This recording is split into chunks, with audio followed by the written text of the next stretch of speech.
Muy bienvenidas y bienvenidos también al nuevo ciclo de seminarios AFIN de este periodo 2024-2025. Este ciclo de seminarios, como saben, tradicionalmente está a cargo de investigadoras e investigadores pre y postdoctorales, así como de profesoras y diversos expertos invitados que están vinculados todos de alguna forma al grupo afín de la Universidad Autónoma de Barcelona.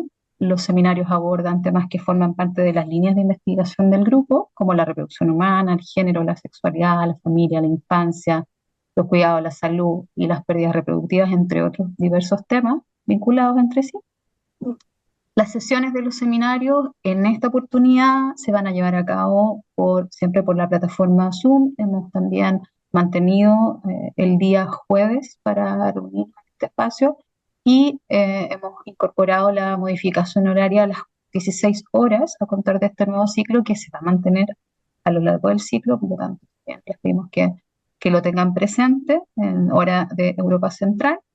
El enlace siempre se incluye dentro de los folletos que difundimos a través de nuestras redes sociales y por supuesto si necesitan más información no duden en ponerse en contacto con nosotros. Yo quiero aprovechar también de nombrar y agradecer a las demás integrantes del equipo organizador de los seminarios al que pertenezco, a Zenaida María Andreica, a Paula Martone, Vanessa Mantilla, a Diana Marre, por la valiosa contribución que creo que permite dar continuidad a este espacio a lo largo del tiempo.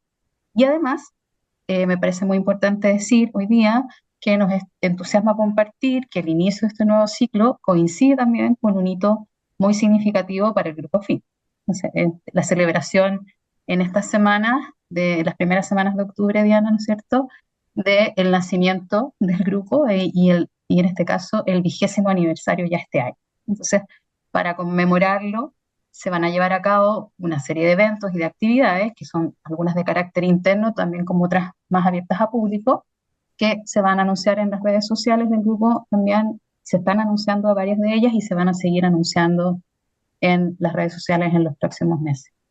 Así que, dado que celebramos este cumpleaños 20, ¿quién mejor que la madre o una de las madres del grupo para poder, ¿no es cierto?, iniciar este nuevo ciclo? Y por lo tanto, este seminario va a estar a cargo de Diana Marre. El seminario de hoy, para no alargarme más en la introducción, lleva por título Los márgenes de la gobernanza y las políticas reproductivas. Diana Marre es catedrática en el Departamento de Antropología Social y Cultural de la Universidad Autónoma de Barcelona, es directora del Grupo de Investigación y Laboratorio de Servicios Afín, ha publicado un centenar de artículos y capítulos de libros y varios libros sobre reproducción humana, adopción y reproducción médicamente asistida, temas sobre los que ha dirigido y dirige también tesis doctorales y proyectos de investigación financiados en concurrencias competitivas autonómicas, estatales e internacionales. Ha sido profesora visitante y ponente también en diversas universidades nacionales e internacionales. A continuación, entonces, Diana va a realizar su presentación, tras la cual vamos a tener un espacio para abrir la conversación, también responder preguntas, y si tienen también preguntas o comentarios, los pueden dejar en el chat como habitualmente lo hacemos. Así que les agradecemos su asistencia, su participación y esperamos también que disfruten el seminario. Diana, el micrófono ahora es todo tuyo.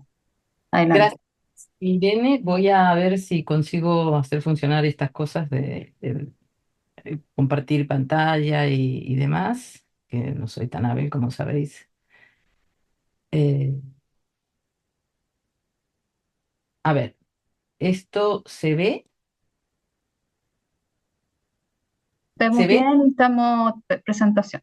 Está todo ok. Ok. Bueno, muchísimas gracias entonces, me alegro de que se vea. Muchas gracias, Irene, por la presentación. Este, mm, has estado discreta diciendo que soy la madre y no la abuela del grupo, porque también podría haber sido, ¿no? Son 20 años y, o sea, también podría haber quedado bien. No, más allá del chiste, yo estoy muy contenta de que celebremos este año los 20 años. Como sabéis, las fechas estas de los génesis son siempre, bueno, fechas reconstituidas o reconstruidas, y esta fecha tiene que ver con el primer congreso de adopción que hicimos en Barcelona, en el que reunimos a integrantes del mundo académico, de la práctica, de profesionales y de la práctica, y familias y sus asociaciones, ¿no? Que fue una cosa bastante inusual entonces, ¿no? Y estábamos terminando un proyecto europeo en el que habíamos empezado a trabajar en estos temas, que son los que continuamos trabajando de alguna manera, que es la asistencia reproductiva en términos generales.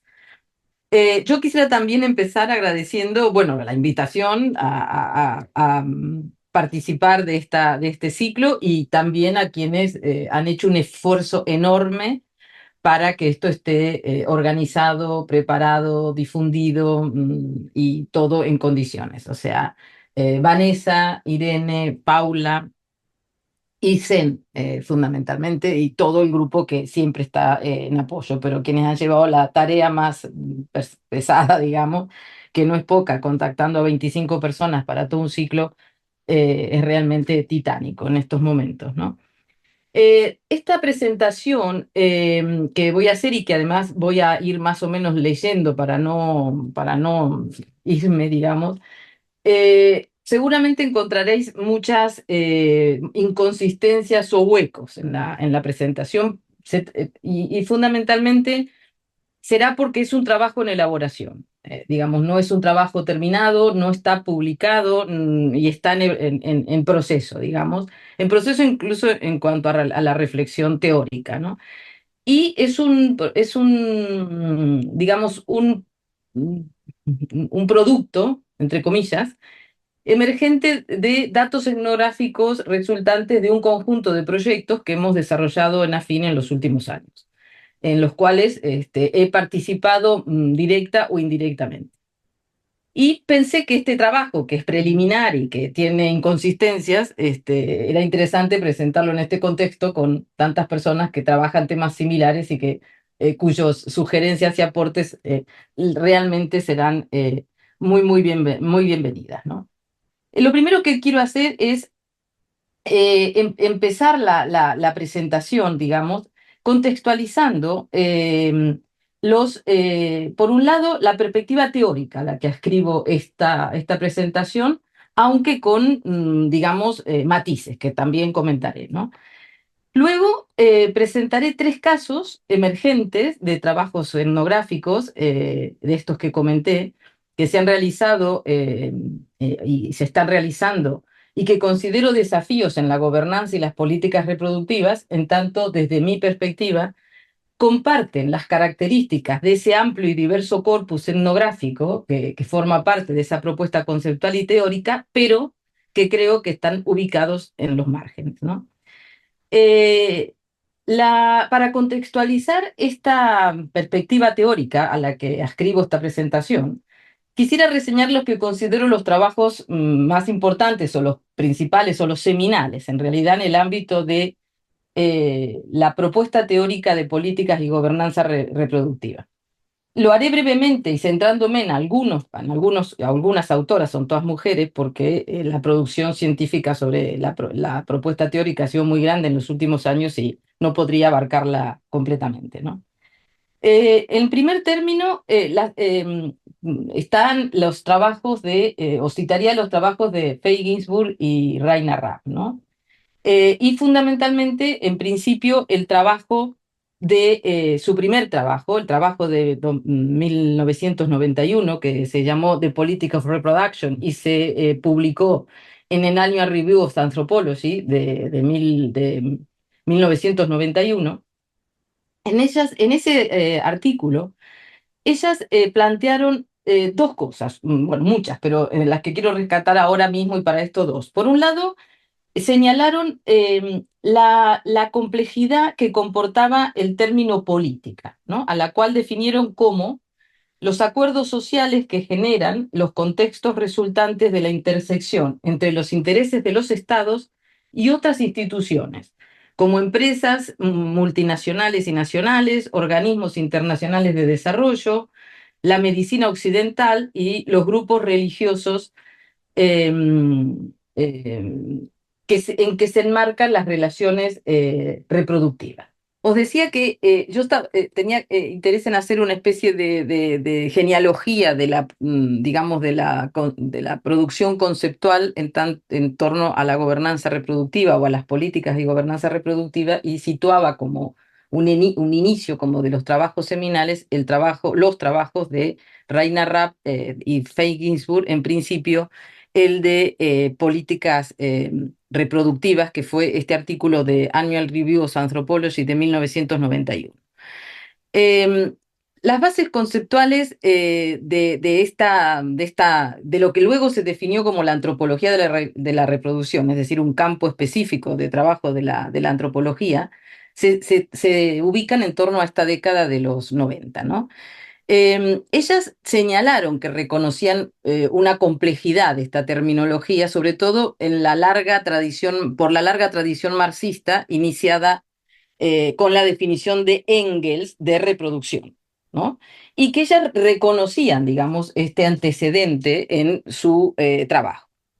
Y también señalaron que, en lo que tiene que ver con la palabra reproducción, ellas reconocían o incluían los diversos acontecimientos relacionados con las ideas y prácticas en torno a la fecundidad, la fertilidad, el nacimiento y el cuidado de los niños y las niñas que se producen a lo largo del ciclo vital humano, especialmente el femenino.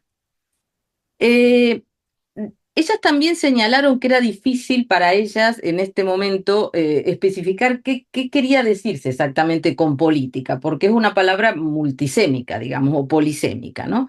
Y entonces prefirieron definirla como los acuerdos sociales que generan los contextos resultantes de la intersección entre los intereses de los estados y otras instituciones como empresas multinacionales y nacionales, como había comentado antes, organismos internacionales de desarrollo, la medicina occidental y los grupos religiosos en que se enmarcan las relaciones reproductivas.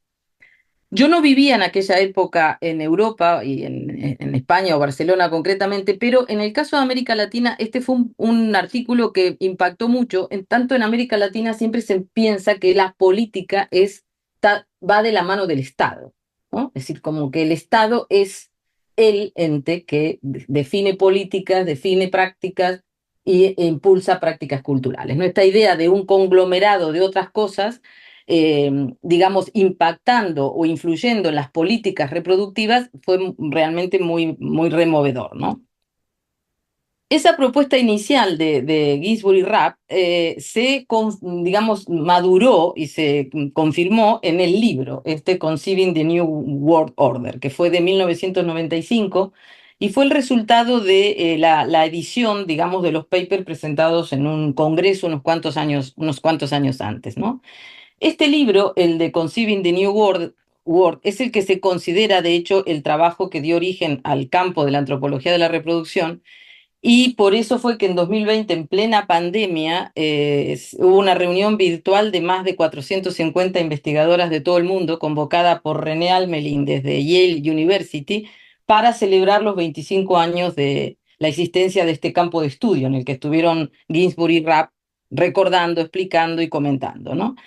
En la introducción de ese libro, las autoras profundizaron en la idea de la reproducción como una cuestión eminentemente política, cuestionando las ideas que habían relegado la reproducción a una esfera restringida, la doméstica, biológica y básicamente femenina, ¿no? Es decir, cuestionaron esto como del ámbito estrictamente privado, digamos, ¿no? La siguiente, por favor, Irene. En ese volumen, o la siguiente, está, paso ya, y también está, sigamos. En ese volumen hubo otras contribuciones como las de Jordanova. Jordanova, que es una historiadora, no una antropóloga, denunció en ese texto los distintos instrumentos de violencia eufemizada, dijo ella, ¿no? Que contribuían o contribuyen a hacer invisible el enorme valor económico, político y emocional del trabajo reproductivo. ¿Mm? Digamos, contribución de Jordanova coincidió más o menos, un poco antes y un poco después, con otras contribuciones provenientes de ámbitos disciplinarios cercanos, como de Viviana Zelizer desde la sociología, o Arlia Hochschild también desde la sociología, por mencionar solo algunas, y mujeres mayores como Jordanova, que también publicaron libros en esa época con trabajos etnográficos o provenientes de las ciencias sociales sobre estos temas. Jordanova también analizó cómo se distribuye y controla el conocimiento de la reproducción, generalmente en manos de quienes ella denominó genéricamente y entre comillas curanderos. Estos curanderos, ya sean médicos u otro tipo de especialistas de la salud, dijo ella, desempeñan un papel fundamental en la experiencia de la reproducción en la vida cotidiana. Pasamos a la siguiente, Irene. Un papel que puede, decía ella, apoyar o socavar los intereses de las mujeres. 18 años después de la publicación de ese libro, del libro de Ginsburg y Rapp, y durante los cuales empezó a consolidarse el campo de la antropología de la reproducción, se introdujo, aquí Elizabeth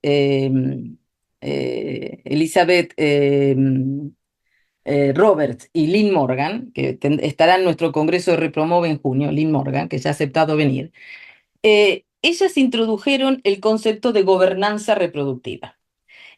La introducción del concepto de gobernanza reproductiva de alguna manera consolidó y completó y también complejizó las tendencias analíticas que habían iniciado Ginsburg y Rapp casi 20 años antes, ¿no?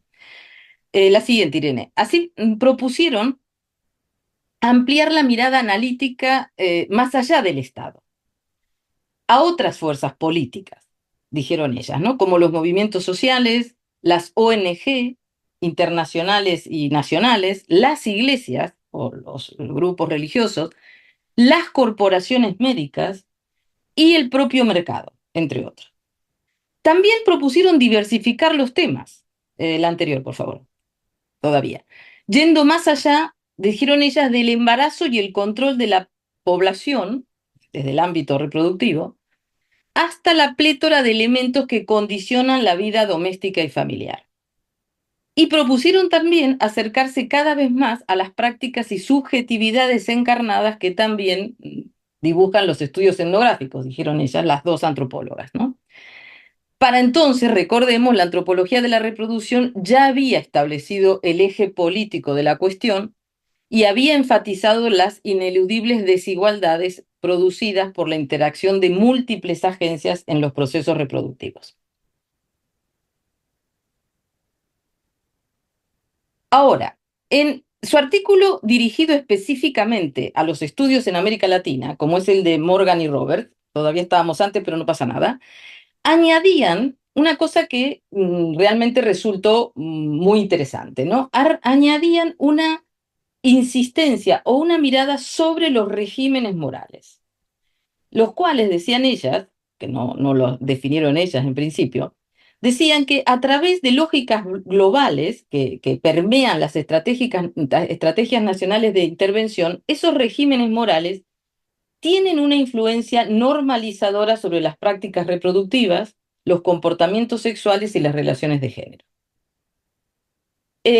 Es evidente que el pensamiento de Foucault, con su énfasis en los regímenes de verdad, subyacen en las diferentes formas de biopoder y es un elemento central en este cambio, al insistir en la importancia central de los significados y valores que emergen en el curso de la vida.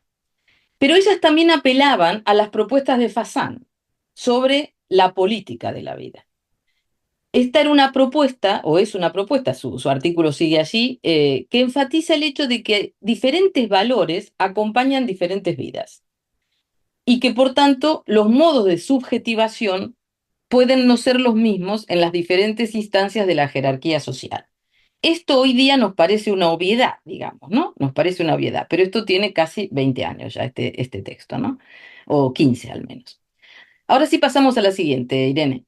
3 años después de ese artículo, Robert, ahora sí ella sola, Elizabeth Robert, volvió a abordar el tema de la reproducción en la antropología en un artículo breve de hecho en una enciclopedia, sobre antropología de la reproducción para señalar nuevamente la importancia que tenía la reproducción en la teoría antropológica, ¿no? Y la importancia que había tenido esta mirada puesta en la reproducción desde la antropología, que había estado puesta más bien en el parentesco y en otros ámbitos, pero no estrictamente en el de la reproducción. Se trata de un análisis que, sin perder de vista influencias más amplias, refleja las preocupaciones de la mirada etnográfica sobre las particularidades locales, las subjetividades individuales y las comprensiones vinculadas a a las prácticas de las rutinas cotidianas, como por ejemplo el cuidado. Recordemos que Elizabeth Robert hizo su tesis doctoral sobre reproducción asistida en Ecuador. Es una mujer que luego se fue a trabajar a México y ahora no la vengo siguiendo en los últimos 5 o 6 años, ¿no? Ella proponía o señalaba que surgía así la importancia de que quien investiga preste atención a formas situadas de razonamiento moral que operan a través de una serie de configuraciones heterogéneas, evocadas y reelaboradas en situaciones problemáticas por personas en busca de orientación para sus formas de actuar. Estoy citándola más o menos, ¿eh? La siguiente, Irene, por favor. 5 años después, con la publicación en 2017 de su libro How All Politics Became Reproductive Politics, Laura Briggs introdujo, con una densa descripción etnográfica de una visita de control a una consulta pediátrica que se retrasó mucho cuando ella era madre de un niño pequeño, como suele suceder con la mayor parte de las visitas médicas, que resultó en la reunión en un mismo ámbito de diversas personas preocupadas por diversas cosas que quedaban sin resolver a causa de esa tarea que se estaba retrasando, ¿no? Ella siempre comenta, además de hacer una descripción densa de lo que significó para ella, que era una madre un poco grande ya, de un niño pequeño en una consulta pediátrica retrasada, cuánta gente tenía urgencias que estaban quedando sin resolver y cosas que generaban digamos, mucha urgencia, ¿no?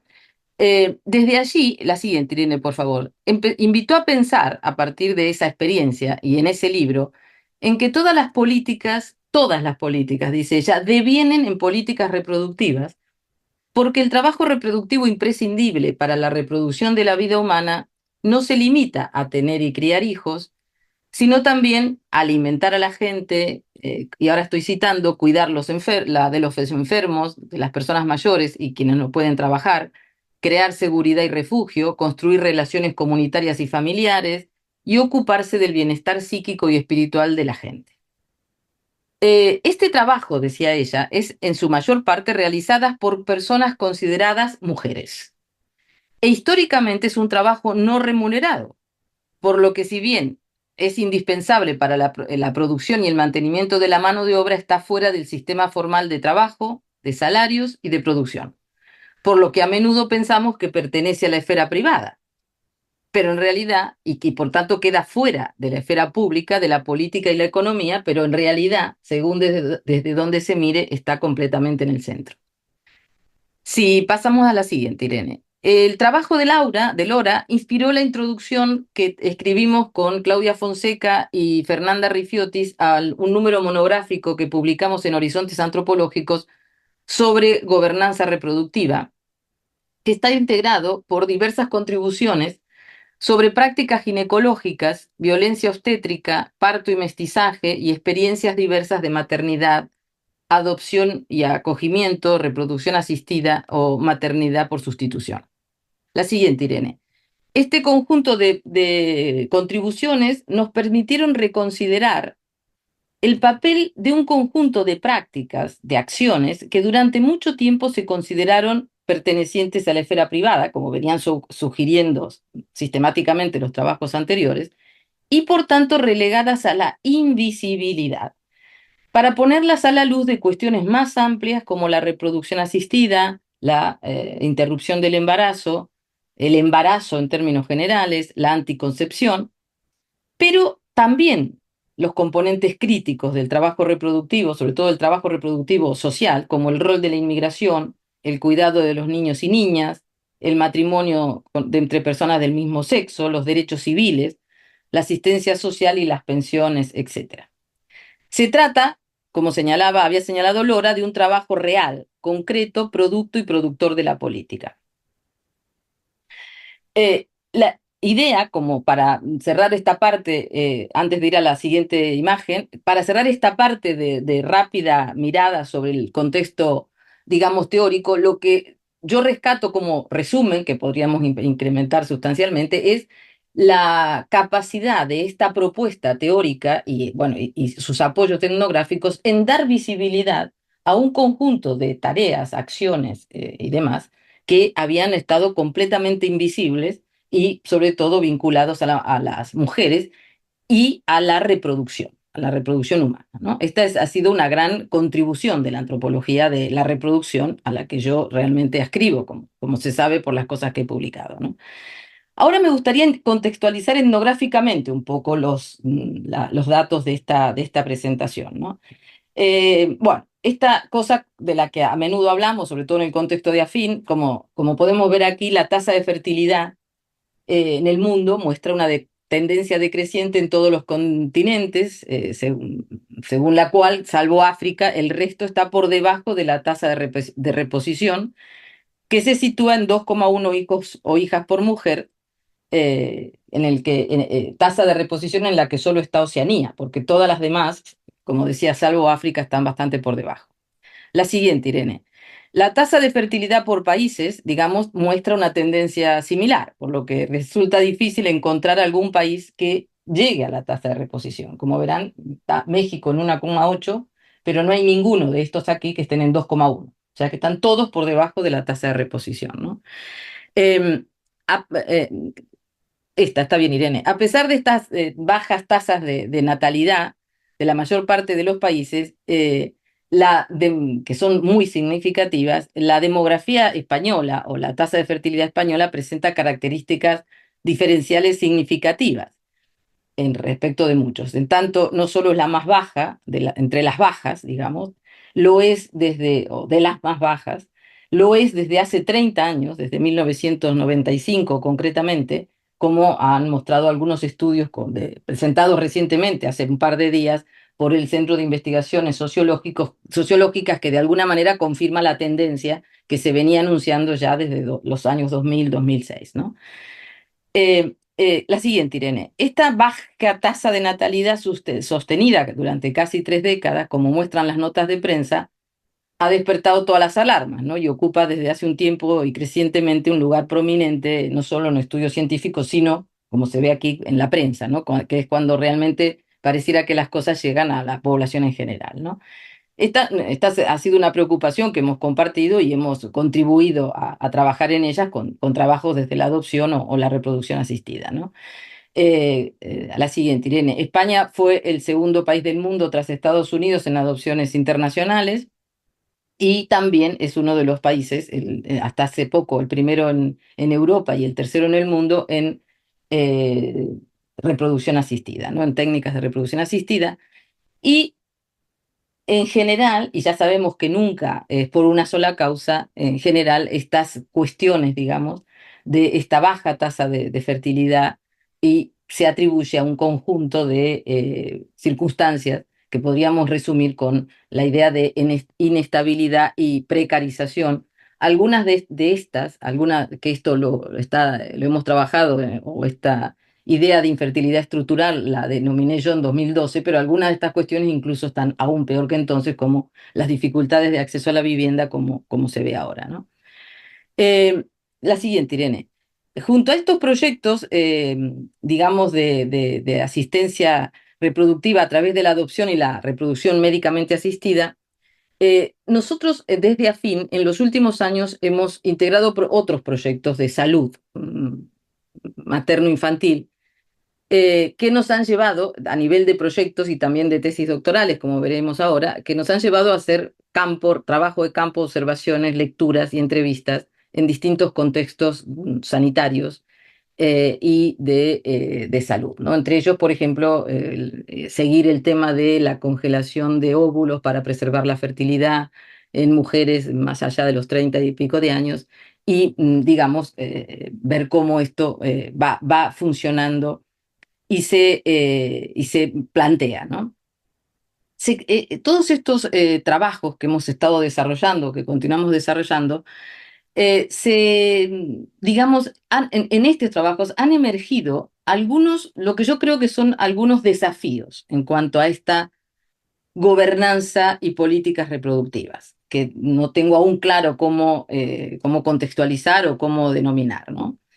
Se trata de casos, y ahora voy a presentar dos o tres, que como antes sucedía con los eventos de la reproducción, que la antropología de la reproducción hizo visibles, ¿no? Se trata de casos, digo, que se producen a lo largo del ciclo vital femenino y que están completamente invisibilizados por estar relegados al ámbito exclusivamente doméstico y biológico, y yo creo que también por no estar tan vinculados a la reproducción biogenética estrictamente. A ver qué opináis sobre esto. El eje de estos, la siguiente, Irene, el eje que une a estos tres casos, que son los casos de pérdidas reproductivas precoces, que es un proyecto que tenemos, que termina ahora, del malestar físico y emocional invisible al posible duelo personal, familiar y social. Un segundo proyecto que también está terminando, que se llama Promoviendo un cuidado de la salud materno-infantil personalizado y centrado en la familia, a partir de la toma de decisiones compartidas y aproximaciones sensibles a la diversidad de género, y una tesis doctoral, la de Vanessa, que está aquí, que se llama Mujeres, bueno, tenía un título que no sé si se mantiene, que es Entre el malestar invisible y el bienestar imposible. Vanessa ya dirá si mantienes este título o lo vas a cambiar, ¿no? Eh, yo podría decir, y ahora también, y aquí ahora empiezo a pedirles que colaboren y opinen, el eje de que une estos tres casos que les voy a presentar ahora en relación con estas cosas que están invisibles es la menstruación.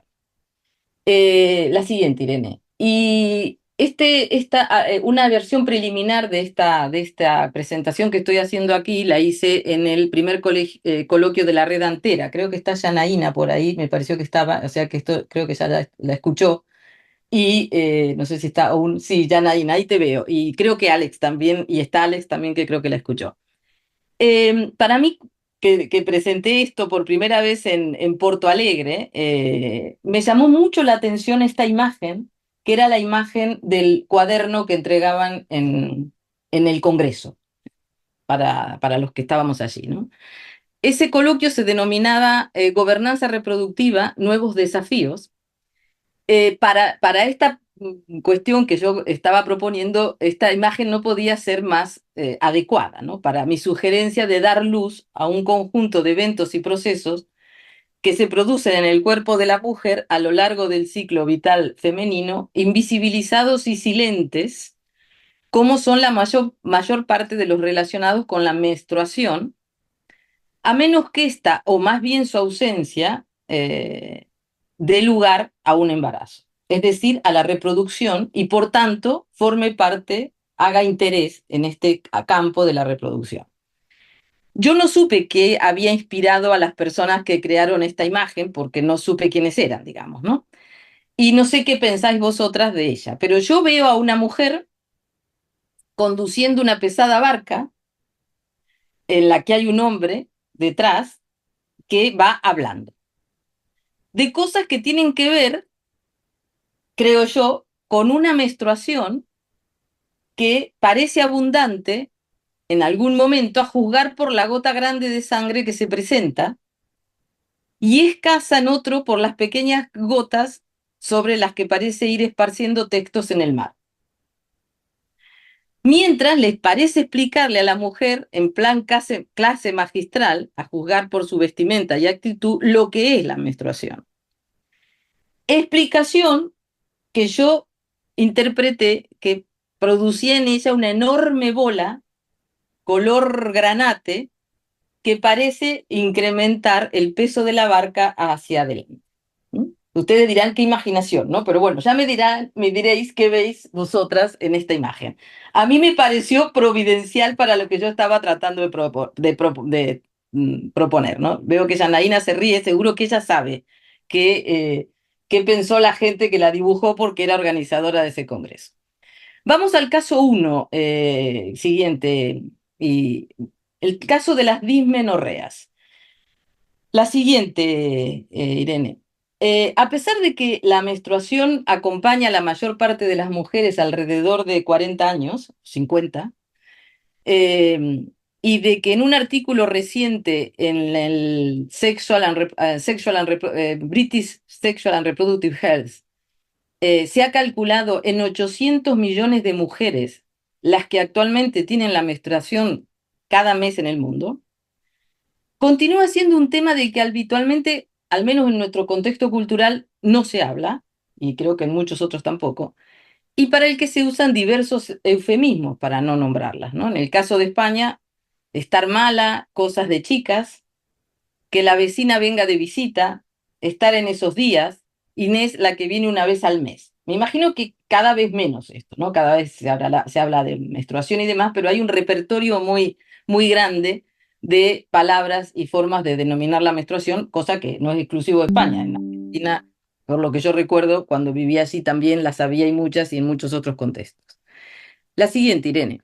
También en el caso de España, que es lo que yo más veo, la publicidad de higiene menstrual, de productos de higiene menstrual, hasta no hace mucho, mostraba la capacidad de absorción de estos productos con un líquido azul en lugar del rojo de la sangre, que solo muy recientemente se ha incorporado y señalaba siempre sutilmente, no sé si lo sigue señalando, no he visto últimamente publicidad, la eficacia de estos productos, sobre todo para mitigar el mal olor de la menstruación, ¿no? Es decir, la menstruación mal huele, ¿no? Esta era la cuestión, ¿no? Eh, Asimismo, solo recientemente, en agosto de 2023, un estudio realizado en Estados Unidos ha demostrado que las compañías productoras de productos para la higiene menstrual no probaban la eficacia de los mismos con sangre menstrual, sino con soluciones salinas cuya composición no permite medir la capacidad de absorción de esos productos y parece ser que tampoco la ausencia de efectos secundarios de ciertos productos utilizados para su producción, como el cloro, por ejemplo, con que se blanquea el algodón de los tampones o las compresas que algunos estudios sugieren podría incidir en la disminución de la fertilidad en las mujeres, entre otras cosas. A pesar de esto, que esto del cloro se venía sugiriendo hace un tiempo, cuando en un congreso sobre infertilidad realizado en Barcelona en 1999, al que asistí como la única profesional de las ciencias sociales entre profesionales de la medicina, cuando pregunté por qué no se incluía esta información en la escasa educación sexual y reproductiva que se impartía en las escuelas, o que se daba a las adolescentes que menstruaban por primera vez, o a las jóvenes que realizaban sus revisiones anuales, me respondieron que las mujeres en esas edades no escuchaban nada que tuviera que ver con su fertilidad, más que sobre anticoncepción, y que solo se preocupaban por su fertilidad cuando ya no podían quedarse embarazadas. Esta invisibilización de la menstruación tiene un impacto en la vida cotidiana de las mujeres y en el desconocimiento que a veces tienen sobre ella.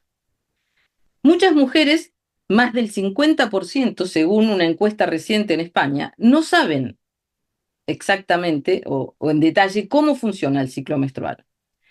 Y por tanto tienen dificultades para saber si su menstruación va bien, cuáles son los productos menstruales más adecuados para ellas, cuáles pueden ser los efectos de la píldora o de otro anticonceptivo, o qué soluciones hay disponibles para el dolor y otros síntomas, si es que los tienen.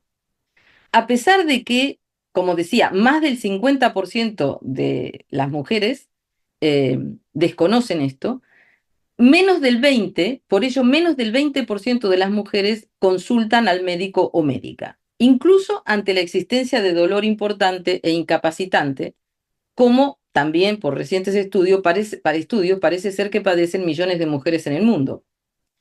Y digo que parece ser porque el número exacto o aproximado se desconoce completamente, al punto que las estimaciones oscilan entre el 16 y el 91%, es decir, que no hay estimaciones, ¿no? Los relatos de las mujeres de diferentes edades justifican su resistencia a consultar en, entre comillas, la indiferencia médica. La siguiente, Irene. Una actitud esta que aparentemente solo puede explicarse por la ausencia de una especialización en el tema En tanto, por ejemplo, esta médica endocrinóloga catalana, Carmen Vall-Llobet, experta en medicina con perspectiva de género desde hace muchos años, ya retirada, señalaba, si hay dolor, algo pasa. Digamos que también la dismenorrea, que es el diagnóstico habitual que se da a estos problemas, decía ella, tienen una causa usualmente hormonal, ¿no? Y otra cosa es que no se puede hacer nada, no quiere decir que no haya una causa, a pesar de que no podamos hacer nada o que no sepamos exactamente cuál es el diagnóstico adecuado, ¿no? La invisibilidad de la menstruación tiene un correlato en la escasez de investigaciones científicas sobre el tema. La siguiente, Irene. Por ejemplo, si se hace una búsqueda con la palabra dismenorrea en inglés en PubMed, que es dismenorrea como el diagnóstico más habitual que acompaña las escasas consultas que las mujeres hacen sobre el tema, la base de datos de investigación biomédica por excelencia, digamos, devolvía hoy, esto es de hoy, 9.121 resultados. Si se busca, la siguiente, Irene, si se busca disfunción eréctil, los resultados que devolvía hoy PubMed son más del triple, 30.179 resultados. ¿Cuál sería la razón de esto, no? Es decir,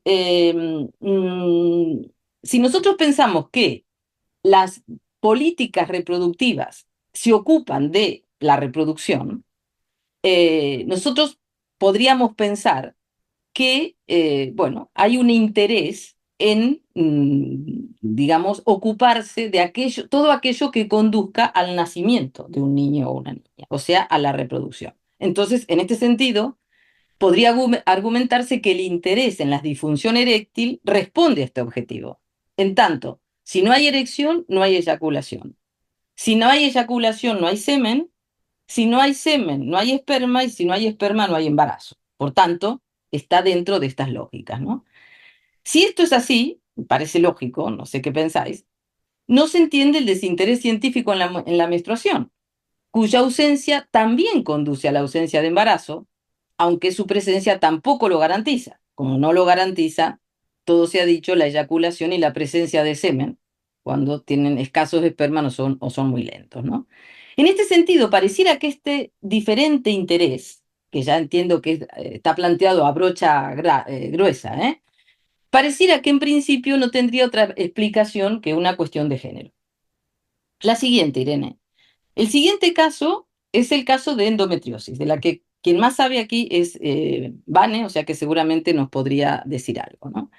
Este tema se trata de una patología, como nos ha mostrado Vane sistemáticamente, que impacta significativamente en la vida de las mujeres que la padecen y al igual que con todo lo relacionado con la menstruación que acabamos de comentar, se informa poco a las mujeres, a pesar que quizás cada vez más, lo que a menudo retrasa sustancialmente la obtención de un diagnóstico. La siguiente, Irene. Según el trabajo de Vanessa, los datos de campo y los estudios que ha realizado y la bibliografía que ha consultado señalan que arribar a un diagnóstico de endometriosis suele demorar alrededor de 8 años, entre otras cosas por la usual desestimación del dolor menstrual que refieren muchas mujeres desde sus primeras menstruaciones o el dolor coital que acompaña sus relaciones. Las mujeres también señalan que a menudo los estudios conducentes al diagnóstico de endometriosis, que la medicina dice que necesitan una toma de tejido muy particular y esto es lo que retrasa sustancialmente el diagnóstico exacto, pero digo, muchas veces estos estudios se activan claramente ante la consulta por infertilidad y a menudo no se consigue desarrollarlos completamente estos estudios en el contexto de la sanidad pública y accesible para todas las personas. Vamos a pasar a la siguiente y escuchar algunos de los testimonios, un par quizás, de los que están en la página web de la plataforma que creó Vanessa el año pasado. Dejo de compartir y voy a compartir ahora el video, ¿sí? Segundito para cambiar a la pantalla.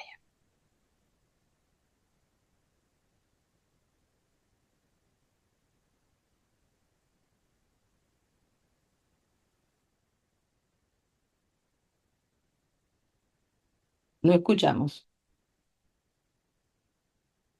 ¿Lo tienes, Irene? No, no, no. Bueno, lo hemos perdido.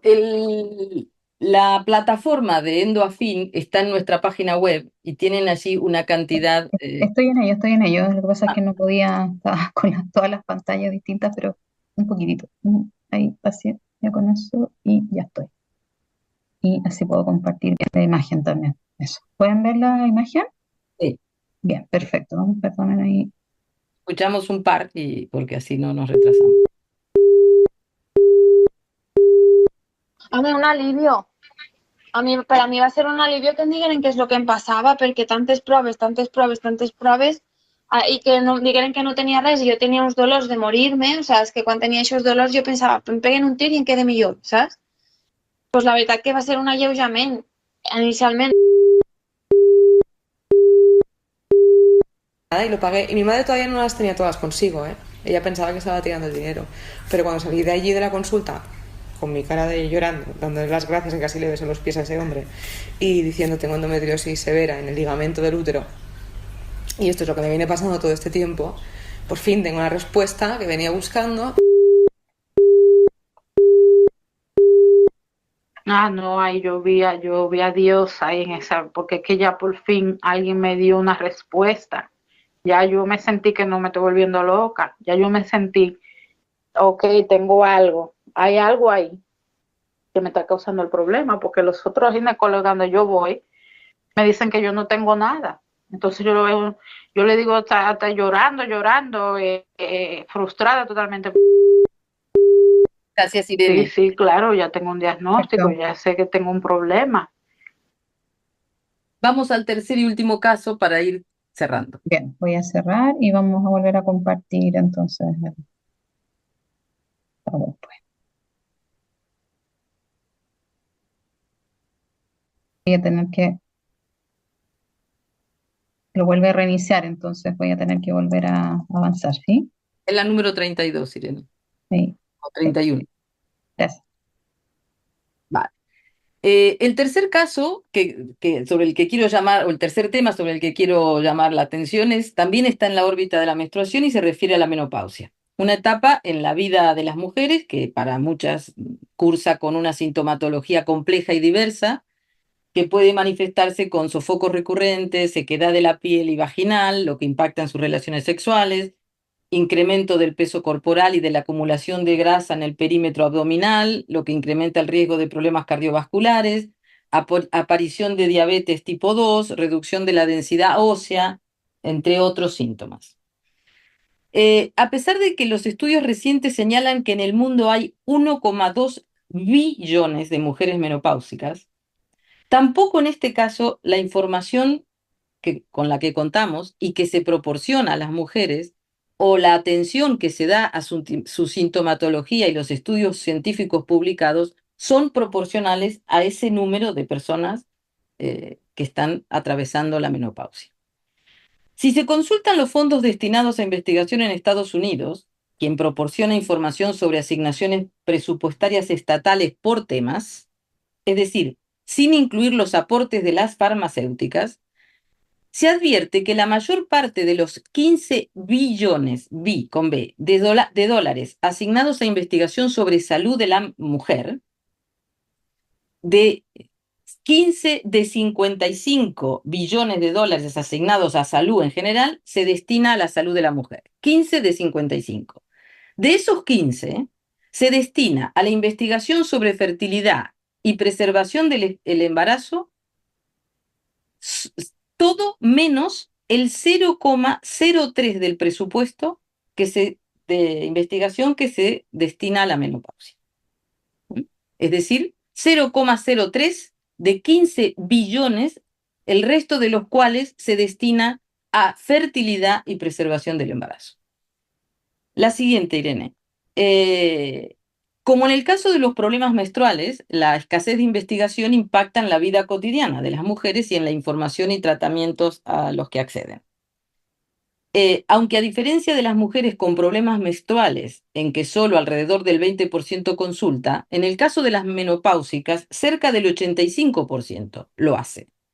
Pero según un estudio reciente de 2023, solo el 10,5% recibe algún tratamiento. No es de extrañar, también como señalan estudios recientes, que la mayor parte del abordaje de los tratamientos de la menopausia consistan en la prescripción de psicofármacos para la ansiedad, hipnóticos para dormir, dietas estrictas para la reducción de peso o calcio para reducir el impacto de la disminución de la densidad ósea, cuando la mayor parte de los estudios recientes dicen que la incorporación de calcio no contribuye en esta etapa a resolver la disminución de la densidad ósea. La terapia de sustitución o refuerzo hormonal, que digamos, en algunos contextos médicos se propone como una situación alternativa, tiene todavía muchos detractores y por tanto no es una cuestión que esté completamente instalada, ¿no? Me decía una médica a la que entrevisté, dice, hay muchas más probabilidades de que a una mujer le receten psicofármacos orales que hormonas, ejercicio o o tomar sol como posibles formas de mantener su densidad ósea y demás, ¿no? La siguiente, Irene. Para finalizar, quisiera recuperar un poco el hilo conductor que une estos tres casos presentados, y que a pesar de que el contexto teórico en el que he enmarcado esta presentación es el de las políticas y gobernanza reproductiva, podríamos definir o titular como las políticas y gobernanza no reproductiva. Una razón por la que en términos generales, ¿no? Esta de la no reproducción, pareciera ser que la no reproducción es la razón, o podría ser la razón por la que no son temas usualmente abordados desde las políticas y la gobernanza reproductiva en particular, y la antropología feminista en general, que ha estado más centrada hasta ahora, y afortunadamente, con éxito además, en dar visibilidad a la reproducción biológica, como vimos en este rápido resumen que hice, y a todos esos procesos como la concepción, el embarazo, el parto y el posparto que suceden en el cuerpo de quienes gestan, mayoritariamente mujeres. Ahora bien, si nos detenemos a calcular numéricamente, incluso, cuántos años de vida de las mujeres que viven una media de 85,2 años en España convocan interés y por tanto se atienden y visibiliza su salud, incluso desde la antropología de la reproducción, a la que yo adhiero, como queda claro en mi presentación y en mi producción científica, podríamos decir que el período de salud de las mujeres que convoca interés científico y social es de alrededor de 12-14 años. Es decir, el período que va entre los 32,3 años en que de media las mujeres tienen la primera maternidad en España y los 45 en que la mayor parte de las mujeres comienzan la perimenopausia. Una razón por la que me gustaría empezar a pensar, y quizás a pensar colectivamente, si no deberíamos incrementar nuestros estudios sobre políticas y gobernanza no reproductiva, esa que abarca desde el nacimiento de una mujer o de una niña hasta la edad en que empieza a tener hijos y también desde que deja de tener hijos en adelante, que es, como digo, un periodo de 60 años o 50 años de la vida o la salud de una mujer, ¿no? Si no digo, deberíamos incrementar nuestros estudios, incluso en términos de salud, pero también sobre políticas y gobernanzas de estos momentos de la vida de las mujeres. De hecho, sí que ha comenzado de alguna manera a hacerse esto, ¿no? Sobre la gobernanza reproductiva, pero nuevamente estos estudios se han centrado en quienes deciden no reproducirse. Es decir, siempre vinculado a temas estrictamente reproductivos, sí o no, digamos, ¿no? Pero no tanto yendo más allá, es decir, desvinculando los estudios de salud o el interés en la salud de las mujeres estrictamente de la función reproductiva. Sobre todo porque esto, digamos, está teniendo o se está empezando a ver, afortunadamente cada vez más, que tiene un impacto importante en la vida cotidiana de las mujeres, en temas laborales, en temas de toda naturaleza. Y aquí lo dejo. Muchísimas gracias. Perfecto. Muchísimas gracias, Diana. Sumamente interesante y bueno, yo creo que sin duda que estableces una lente conceptual de términos, ¿no es cierto?, y nociones tan clave para entender este campo interdisciplinario, interseccional también, que no solo dice relación con tu presentación, sino que abre también un abanico que engloba a todo otro tipo de temas que vamos a abordar en el ciclo de seminarios.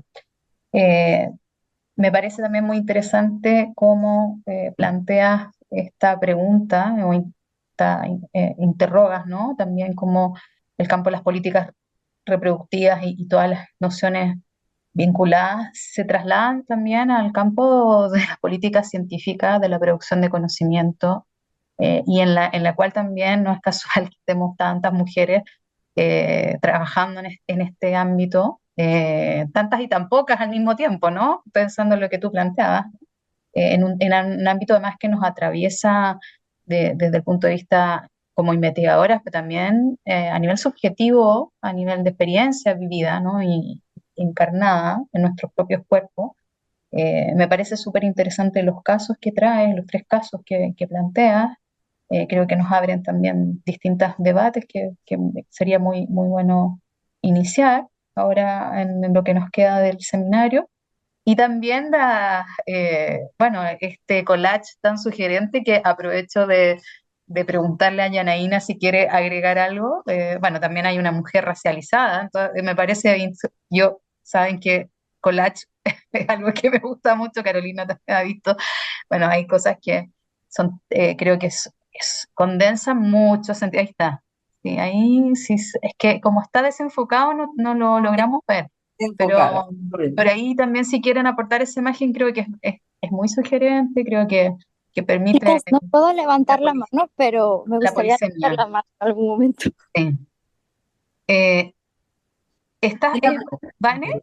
Es que la verdad, como nos sale tu nombre, entonces no sé si eres Vane. Sí, yo soy Ah, yo. sale un número ahora, ok. Sí, Perfecto. es que hablando de reproducción, me tengo que ir a comprar que me he quedado sin leche para la bebé. ¿Puedo hablar? Sí, sí, sí. Ah, Bueno, también estábamos preguntando si Yanaína quería comentar algo, porque entiendo que la imagen del collage vale, perdón, es- es- perdón, me he colado. sí, sí, sí, está producida en el contexto, claro, del coloquio de la red entera, eso. Y abrir un poquitito eso, porque es un campo rico, polisémico, como se decía en algún minuto. Bueno, no pensé nada antes, ¿no? Buenas tardes a ustedes, por acá es todavía buen día. ¿Puedo compartir la imagen completa, Irene? ¿Puedo compartir? Sí, claro, claro, está, mira, activado para que puedas compartir. Podrías, ahí Ahí sí. les muestro. Eso, genial. qué bien que se ve. No, es lindo. No, yo solo quería decir de los trabajos de Bruna, porque compartimos un montón de textos de ustedes, todas, de Diana, de Irene, de un montón, de Claudia, y ella hizo un montón de trabajos lindos, y este para el coloquio, verdad que la menstruación no fue lo primero que me ocurrió en esto, y yo tuve la oportunidad de hablar con ella sobre su proceso de creación y ella dijo un montón sobre cómo se conectaba con su vida también, ¿no? Y cómo lo que es ser una mujer, ¿no? Y que siempre, y me pareció mucho esto que lo que dijo Diana, ¿no? De un hombre que está ahí a explicar cosas que no te interesan cuando estás ahí y ven del mundo, quieres un montón de otras cosas y te están ahí diciendo que sois sangre y cosas que te están explicando, ¿no? Esto de lo mansplaining que decimos un montón. Pero quería compartir esta que también hizo ella para el coloquio, que me parece muy adecuada también para Muy lo bonita, que ¿no? propuso Diana. Sí. Y esta acá también, ¿no? Porque, bueno, está embarazada, se quiere Corazón. romper con algo y, bueno, estas tres imágenes que hizo Bruna son muy interesantes y me causó un poco de risa esto porque estamos todo el tiempo como que imaginando lo que pensó ella y qué lindo que es esto, ¿no? Que no trabaja con esto específicamente, tuvo contacto con los textos de Ella Entera, de Gianna, de ustedes todas, y puso, no sé, pudo conectar todo esto en estos dibujos. Así que, no sé, quería compartir esto un poco Gracias, Janaína, y fantásticas, ¿eh? de nada. Sí, sí, sí. Genial. Muchas gracias, Yanaína. Son fantásticas las imágenes, la verdad que Sí. permiten abrir muchas conversaciones. Así que bueno, aquí está también, no sé si la palabra la tiene Julia, Alexandra, Carolina. O Ahí. Vane, que estaba antes, ¿eh? Y Vane, Vane. perdón. Sí, es que Vane, bonita. sí, ahí está, ¿Pregunto? perdón, Vane. Sí, ahí Sí, sí. Vale, ¿me escucháis, eh? sí. No, mira, Diana, me ha parecido súper interesante el nexo de todos los eventos que pasan en el cuerpo de las mujeres, bueno, de estos tres eventos en concreto, porque, bueno, quiero decir dos puntos sobre todo, pero Diana, no sé si te acuerdas del congreso que hicimos hace 2 años de salud reproductiva y justamente una de las cosas que cuando estábamos pensando en el cartel, en la imagen, era que cuál era el hecho que unía todos los eventos de los paneles que íbamos a tratar, ¿no? Pues infertilidad, menstruación, endometriosis, maternidades, y dimos a parar a que el punto de unión de todos estos elementos era la menstruación o la falta de menstruación, ¿no?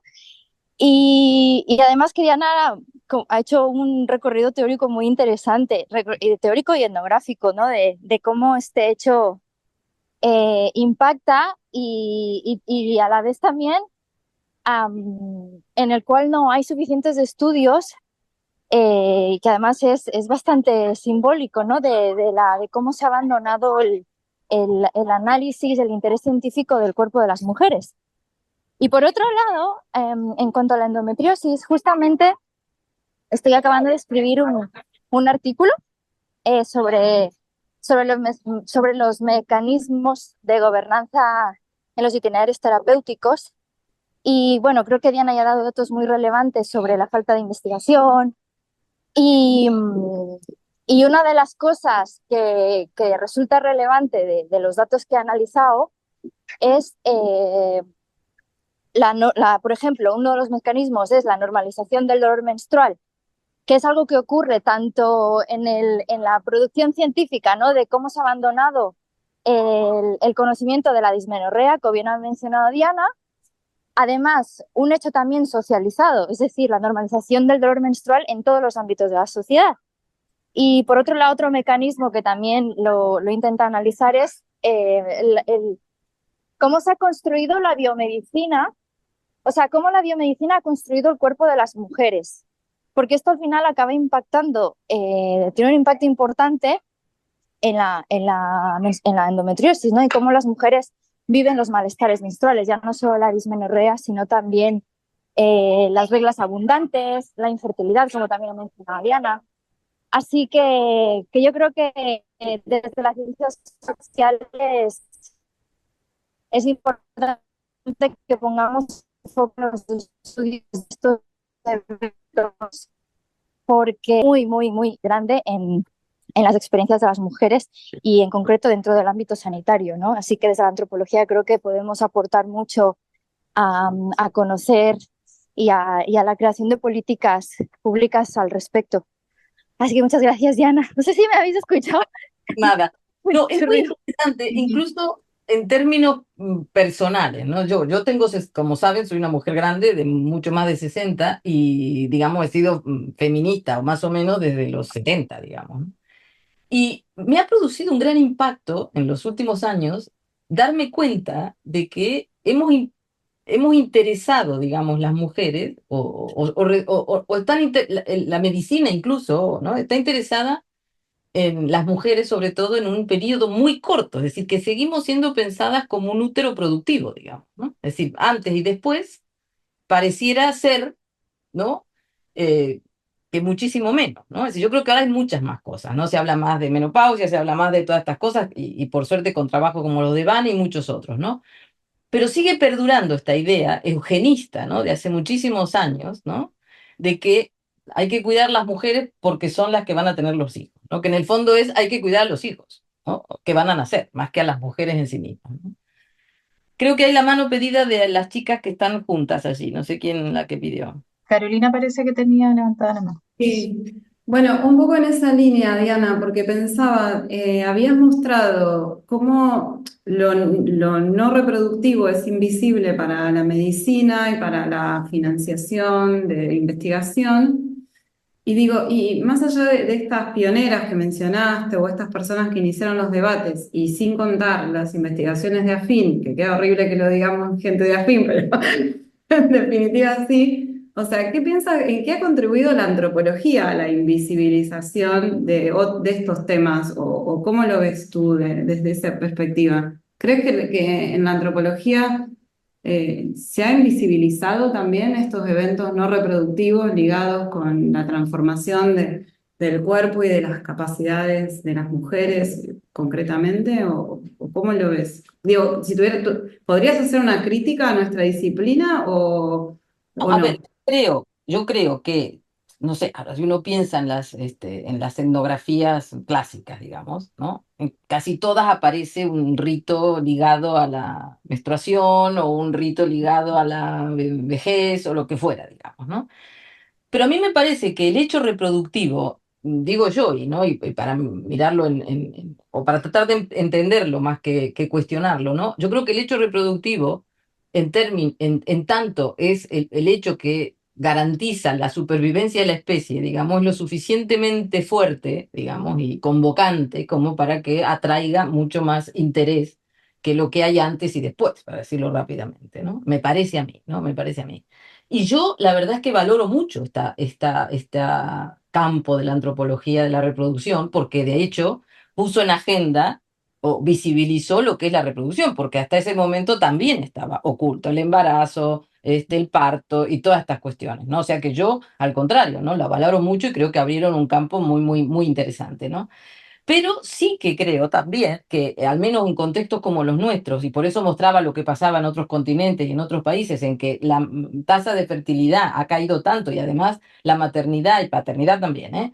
Se ha retrasado tanto, esa ventana de interés se ha reducido muchísimo. Son 12 años, 14 años, sumamente reducida, ¿no? Es decir, ¿no? Claro, lo pensaba por eso, porque digo, los ritos menstruales, siempre se hace el énfasis, bueno, como que, bueno, es la presentación social de una mujer disponible para reproducirse. Exactamente, exactamente. Y todas las referencias a la vejez y a la menopausia, como diciendo, bueno, ya la mujer no es reproductiva, pero bueno, es sabia, se especializa en algunas cosas, hasta, no sé, los esquimales que si, como se te caen los dientes, te podían abandonar si eras vieja, digamos, porque ya no podías mascar las pieles para construir los abrigos. Entonces, digo, siempre está pensado como o la preparación para, o bueno, dejar una función y tratar de ver, bueno, qué utilidad social se le encuentra a alguien que ya no tiene la utilidad central, que además en estas sociedades abarcaba casi 40 años y ahora, como dices tú, estamos hablando de 12 con suerte, ¿no? Entonces, Y si nos encuentran alguna otra función, sobre todo en las sociedades mediterráneas, digamos, de familias extensas y demás, es la de seguir criando a los nietos, ¿no? Es decir, la función reproductiva, digamos, ¿no? Es muy interesante esto. A mí lo que me ha llamado la atención, pero esto en los últimos meses, se lo vi ahora en verano cuando estuve en Inglaterra, es que en la prensa en Inglaterra, que claro, tiene un mercado laboral bastante desregulado y hay mucha gente mayor trabajando en todas partes, bueno, empieza a hablarse de normativas específicas laborales para mujeres menopáusicas. claro. Porque claro, una gran masa de fuerza laboral son de mujeres menopáusicas. Piensen que muchas mujeres empiezan con la menopausia o la perimenopausia o estos nombres que se le ponen a estas cuestiones que a mí me hacen mucha gracia porque son formas, bueno, simbólicas o eufemísticas de denominar las cuestiones. Muchas mujeres empiezan 40 años con temas menopáusicos, digamos, ¿no? Aunque tengan la menstruación hasta los 55, ¿no? Entonces, claro, ahora, ya digo, en Inglaterra se empieza a hablar de legislaciones laborales específicas para este tipo de colectivos, ¿no? O sea que, ¿no? Es cierto que también aquí está impactando la esperanza de vida, ¿no? Es decir, España Claro. está ahora segunda o tercera en el mundo con 85,3, 85,5 en mujeres. Creo que está Japón y Corea, no me acuerdo quién es antes, ¿no? Entonces, claro, hay muchos años, son 45 años de mujer menopáusica y Claro. 35 de mujer no madre. Para entre 35 y 40, este es el periodo en el que tenemos interés, digamos, ¿no? Entre comillas, ¿no? Ujú. Y a mí, yo ya digo, yo valoro mucho estos trabajos, ¿eh? Porque antes no los había. O sea, recuerden ustedes lo que se criticó a la Margaret Mead y la Dana Rafael, la que inventó el nombre de matresencia, que ahora tomaron las doulas como concepto propio, pero viene de una antropóloga. A estas mujeres las criticaron, pero hasta el cansancio en la academia, ¿no? Los hombres sobre todo, ¿no? En la antropología, ¿no? Por ocuparse de estas cuestiones, que, en fin, no sé qué, que no le interesaban a nadie, evidentemente, ¿no?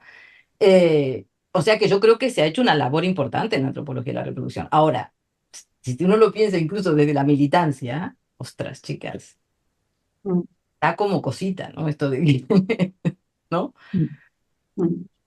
Sí, sí, Gracias. a No sé ustedes. si alguien quisiera hacer alguna otra pregunta, comentario.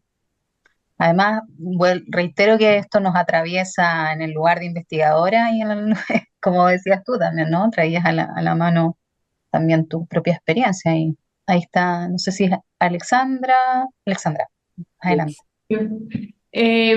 Muchísimas gracias, Diana, por esta ponencia. Yo estaba pensando en algo que me viene rondando en la cabeza desde que te escuché dar esta conferencia cuando estábamos en Brasil, pensando en esta invisibilidad, ¿no? De lo no reproductivo. Compartiros que una de las cosas uno de los temas que me ha impactado mucho en la experiencia de trabajo de acompañamiento que hemos hecho en el servicio, eh, desde hace ya 7 años, es la recurrencia con la cual me he encontrado con casos que obviamente yo no puedo diagnosticar, pero que para mí eran vaginismos no diagnosticados. Además, como en momentos de la conversación que salía el tema sin que lo hubiésemos buscado, ¿no? De mujeres que de golpe pues decían que estaban preocupadas por la cita que iban a tener con la ginecóloga o con el ginecólogo o el transfer o la inseminación, porque cuando les ponían el espéculo les dolía mucho, ¿no? Em, o que directamente pues tenían muchas dificultades en las relaciones sexuales, que no podían tener relaciones sin que les doliese.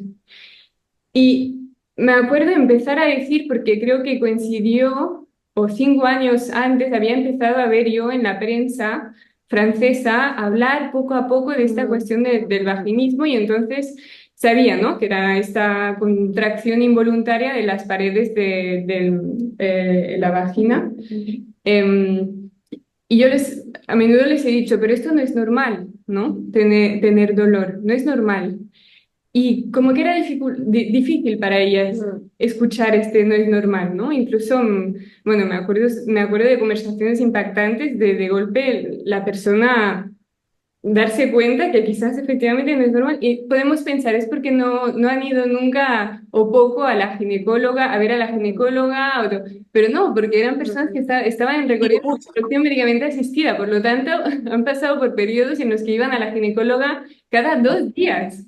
Es decir, y es muy impactante eso, porque quiere decir que la ginecóloga tuvo que coger un espéculo más pequeño y nadie les dijo que no era normal. No sé, es como... Muy, muy interesante cómo se ha, bueno, incluso yo a veces pienso, ¿no? Y además hago muchos chistes con esto y sobre todo para provocar a los hombres de mi familia, ¿no? Bueno, esta cosa de pensar que como que a las mujeres todo nos duele menos, ¿no? Es decir, no sé si a vosotros os pasa con los hombres con los que convivís, ¿no? No, a los hombres todo les duele más, exacto. sé si, lo que uno quiera, ¿no? Pero no sé, como que todo duele un montón. Y yo siempre digo, bueno, qué sé yo, ¿no? Será porque no han parido, ¿no? O estas cuestiones, no sé, o otras cuestiones que pasan en el mundo, mucho en el mundo masculino, ¿no? Es decir, las dificultades que tienen muchos hombres para ir al lavabo, ¿no? Yo pensaba, bueno, lo mismo, ¿no? Es decir, si hay algo que no se puede retener, es un bebé. O sea, se pare o se pare, ¿no? Esto de que, ay, no puedo ir al baño si no estoy 2 horas solo en el baño, la verdad, no sé qué. Bueno, yo creo que porque son comportamientos de género, yo creo, muy, muy estabilizados, ¿no? Muy internalizados y estoy hablando desde la militancia y desde el chiste y la ironía, ¿eh? Porque no he estudiado nada del tema. Pero realmente parece esta sensación que a las mujeres nos duele todo menos, o no nos duele, digamos, o que lo aguantamos más, o lo que fuera, ¿no? Pero es realmente interesante cómo esto de alguna manera funciona, ¿no? En todo sentido, ¿no? Y luego yo creo que también eso estimula prácticas culturales y prácticas médicas, porque como tú dices, Alex, bueno, esta mujer que ha ido montones de veces al médico y seguramente hizo gestos cuando le pusieron el espéculo, bueno, o nadie le preguntó qué te pasa, o si dijo que me duele, dijeron, bueno, te pongo un poco más de vaselina u otra cosa, y esto entra de todas maneras porque tenemos que hacer un estudio del lo que sea, ¿no? Pero como que se desestima, ¿no? La cuestión, ¿no? O se le da realmente, bueno, poca importancia, ¿no? Al tema, ¿no? Pero a mí bueno, supongo que porque tengo la edad que tengo, ¿no? Pero me ha impactado mucho mirar esto, ¿no? Esto en términos de longue durée, diría Brodel, ¿no? El historiador francés, ¿no? Es decir, mirarlo en la larga duración y ver que resultamos interesantes en un determinado periodo. Incluso si nosotros vamos a ver ¿dónde están las políticas y la gobernanza no reproductiva? Está centrada ahora mismo, y me parece fantástico, en la interrupción del embarazo. Es decir, que siempre tiene relación con la cuestión reproductiva. Ujú. Muy interesante. Creo que Macarena quiere hablar. Sí, muchas gracias. Bueno, hermoso escucharte, Diana, súper interesante. Y gracias a las que organizaron este seminario, me encanta. Pensaba también en relación a lo que compartían ahí las compañeras, como esta práctica de resistencia también de las usuarias, de nosotras colocarnos el espéculo, ¿no? No esperar también que el profesional, porque también pienso ahí como prácticas de resistencia muy militadas desde bueno, en Argentina en especial con el aborto, ¿no? Que hace muy poco que se despenalizó y que se legalizó, pero también como prácticas de resistencias como mal llamadas pacientes, más bien usuarias, de poder acercarnos a hacernos los estudios o acceder a las prácticas de fertilización colocándonos nosotras el espéculo, porque ¿quién más que nosotras conocemos nuestro cuerpo y sabemos que muchas veces nuestro cuello del útero va para un lado, va para el otro, no es algo recto? Y también pienso como el compartir esas prácticas de resistencia a la hora bueno, yo, por ejemplo, en lo personal, cuando me dijeron, che, te lo podés poner vos, para mí fue revolucionario en esa práctica decir, ah, bueno, esto puede no doler, ¿no? Puede ser una práctica no tan violenta, puede ser algo mucho más amable, más agradable con mi cuerpo, y bueno, nada, pensaba en eso como en ¿No? relación a la Es muy interesante esto que dices. Alex y yo estuvimos haciendo un poco de trabajo de campo en México no hace mucho tiempo y estuvimos en una clínica de reproducción asistida y quedamos súper impactadas. No sé si te acuerdas, Alex, de lo que voy a decir, que supongo que sí, porque estábamos las dos ahí, del comentario del director de la clínica, que era una clínica de reproducción asistida, diciendo el increíblemente alto índice de cáncer de mama en mujeres jóvenes que tienen en México. Y las enormes dificultades que tienen para que estas mujeres jóvenes se hagan ver. Porque siempre ponen los hijos, el marido, el padre, la madre y el Espíritu Santo por delante, y cuando vienen es porque ya el tema no da para más, digamos, ¿no? Nosotros tenemos en Transforming Voices, en un proyecto que está llevando, hay un vídeo que hizo Miguel sobre las mujeres en México también que no van al dentista hasta cuando no se le caen los dientes, ¿no? Porque primero llevan al hijo al dentista o a la hija para que le pongan los aparatos y para que tengan los dientes bonitos y para que no sé cuánto, y ellas, ¿no? Esta especie de postergación, ¿no? Pero por otro lado, si no lo vieron, el domingo pasado hubo un programa en La Sexta de Salvados, de esa serie Salvados, que se llama Las Locas del Muelle, ¿no? Y va de un grupo de, bueno, que hay 1,000,000 y pico de mujeres en el mundo, pero en España fueron en torno a los 90, yo ya estaba aquí, pero la verdad que no me enteré de nada, que es a mujeres que les ofrecieron ponerse un muelle, se les decía, que es un objeto como un resorte, que se ponía en las trompas, que decían que era la mejor opción a la cirugía de ligazón de trompas, ¿no? Y esto, una cosa increíble, entrevistan a una médica ginecóloga de Granada, que una mujer, ayer hablaba yo con ella y la conoce, dice que es una mujer fantástica, ¿no? Decía, se lo vendieron, ¿no? Es decir, el laboratorio fue poniendo folletos por todas partes en el hospital y pareció que esto era una recomendación de la Organización Mundial de la Salud, ¿no? Y esto es un producto de titanio con no sé qué, que a muchas mujeres les ha producido unos problemas terribles. Y que la única solución que tiene es sacar el útero y sacar las trompas. No hay manera de quitar, no es como un DIU que se quita, digamos, esto no se puede quitar. Está encarnado, encarnado. Entonces, la única opción es quitar el útero y las trompas. Entonces uno puede decir, bueno, al final tampoco querían tener hijos, ¿no? Sí, sí, sí, pero no querían quedarse sin útero y trompa a los 40 años, digamos, ¿no? Con lo que esto significa, ¿no? Bueno, ahora hay todo un movimiento para ver si consiguen indemnizaciones y demás, ¿no? Pero, y comentaban las mujeres, si pueden, véanlo, ¿no? Ninguna información. Solo, mira, te salvas de pasar por el quirófano, ¿no? Pero la médica, que ella lo recomendó, decía, yo también caí en esto. Yo caí en que, bueno, era una cosa que que no necesitaba pasar por quirófano y qué sé yo, y lo recomendé. Entonces, ¿no? Esto que hemos visto en los últimos proyectos que hemos hecho, ¿no? Todo se define, se mide y se experimenta en relación con el cuerpo masculino. Y entonces ahí tenemos los infartos de miocardio que en las mujeres cursan de diferente manera y entonces se quedan con una pastilla para la ansiedad y tantísimas cosas como hemos visto en las urgencias de los hospitales en que hemos estado últimamente, ¿no? O sea que hay aquí algo que podríamos, creo, hacer, ¿no? O pensar al menos. Y yo creo que esto que traen también de la resistencia, que no sea una resistencia basada en el esfuerzo individual, porque muchas veces las estrategias de resistencia terminan siendo eso, y creo que justamente es el espacio de la investigación, un lugar también de solidaridad y de visibilización, de dar estatus, entidad real a estos temas, ¿no? Contrarrestando todas las estrategias de normalización de dolor o de minimización, de invisibilización. Entonces, justamente por eso tiene tanta relevancia investigar estos temas cada vez más, ojalá se vaya sumando y como planteaba estos tres casos, hay una serie de líneas futuras, presentes y futuras, que se van a ir ramificando también en el grupo. Laura, ¿querías tú mencionar algo? Ahí levantaste también la mano. Gracias, Irene. Gracias, Diana, por la presentación. Me ha llamado la atención la diapo que has puesto, que era como de un organismo oficial y hablaba de la menopausia como enfermedad. Esto no, o sea, la construcción de la enfermedad ya tela, ¿no? Porque si la menopausia es una enfermedad, pues a ver lo que nos van a vender.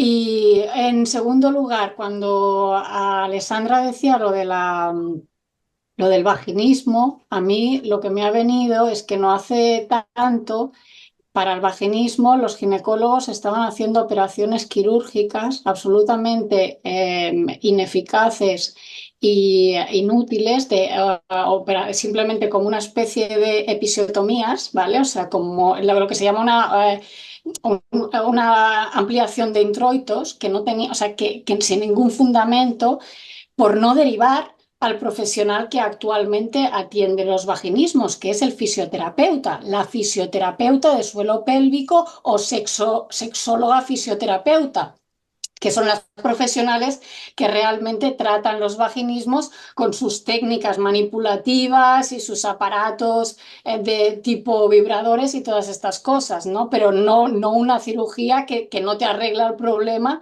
y que en muchos casos obviamente lo empeoraba.